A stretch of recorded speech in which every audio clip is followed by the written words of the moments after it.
आप मांग करा लीजिए।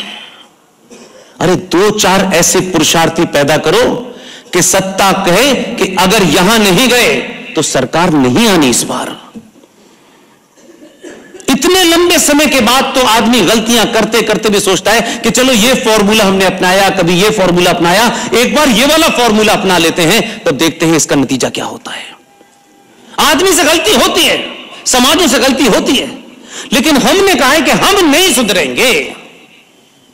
इस सभा में कितने ब्राह्मण हैं? हाथ उठाइएगा। शुद्ध ब्राह्मण है आप?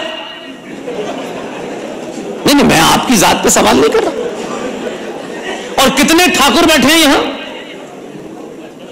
करीब करीब बराबर है।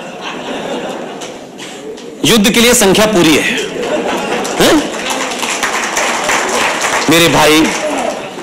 मेरे भाई मुझे बताओ, आप तो देवभूमि के लोग हो यार। हम तो वहां पाके पैदा हुए जहां साला आइडिया ऑफ पाकिस्तान पैदा हुआ, तब हमको ये समझ में आ गया, लेकिन देवभूमि के लोगों को ये समझ नहीं आ रहा है। क्या उसके लिए मेरी जरूरत है? आरएसएम की जरूरत है? किसी की जरूरत है? आप सुबह से लेकर शाम तक एक ऐसी पवित्र भूमि पर रहते हैं जहां लोगों को दर्शन करने के लिए यहां आना पड़ता है। अलीगढ़ कोई नहीं चाहता। हमसे पूछिए, हमारी तकलीफ को समझिए मेरे भाई। जब ये मैं सुनता हूं तो मुझे कितने तरीके से उसको आपके बीच में रखूं कि न ठाकुर साहब की आत्मा को चोट पहुंचे और न ब्राह्मण के उस पुरुषार्थ को चोट पहुंचे। आपने गलत पढ़ के गलत काम पे उतारू हो गए हैं आप। इसके लिए कोई बड़े ज्ञानी की जरूरत नहीं है, प्रवचन की जरूरत नहीं है। भारतीय सनातन संस्कृति अनादि अनादिकाल से, जब से ये ब्रह्मांड की उत्पत्ति हुई है, जब से सूरज चांद आया है, तब से सनातन है। इसलिए आप उस संस्कृति के वाहक हैं, उसके मानने वाले हैं, उसको बचाने वाले हैं, उसको आगे बढ़ाने वाले हैं। मैं प्रकृति के नियम की बात कर रहा हूं, यह मेरा नियम नहीं है। प्रकृति कहती है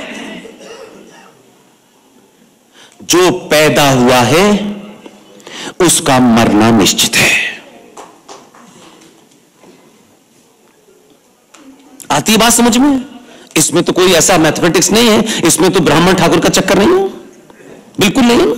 जो पैदा हुआ है उसका जाना निश्चित है, चाहे वो मनुष्य हो, चाहे कोई संगठन हो, या चाहे कोई मजहब हो।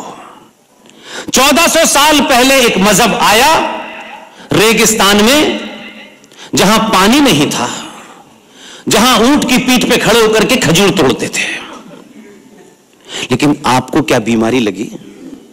क्योंकि आप फिल्मों से देख करके नैरेटिव बनाते हैं और उसी पे जीने की कोशिश करते हैं।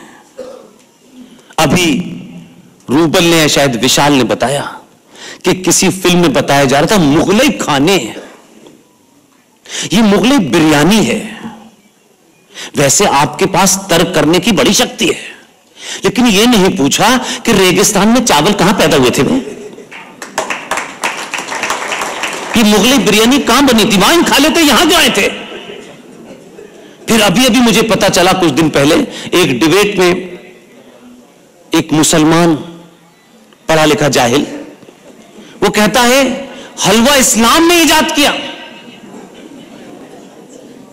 मित्र हैं, बेहतरीन इंसान हैं, साइंटिफिक टेम्पर के आदमी हैं, पढ़े लिखे हैं, अच्छी शेर व शायरी अपने मतलब की जानते हैं, हिंदी भी जानते हैं।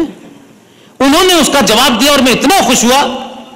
मैंने कहा कि अगर इस पार्लियामेंट में 15 से 20 भी पहुंच गए, बेड़ा पार है। आप चाटुकारों को भेजते हैं, चाणक्यों को भेजिए। उसने वही निपटा दिया उनको। उसने कहा हलवा इस्लाम की इजाद है और हलवा तो उर्दू में कहा जाता है। तो उसने पूछा भाई हलवा किससे बनता है? हलवे के मेन इंग्रेडिएंट क्या हैं? तो पहला है दूध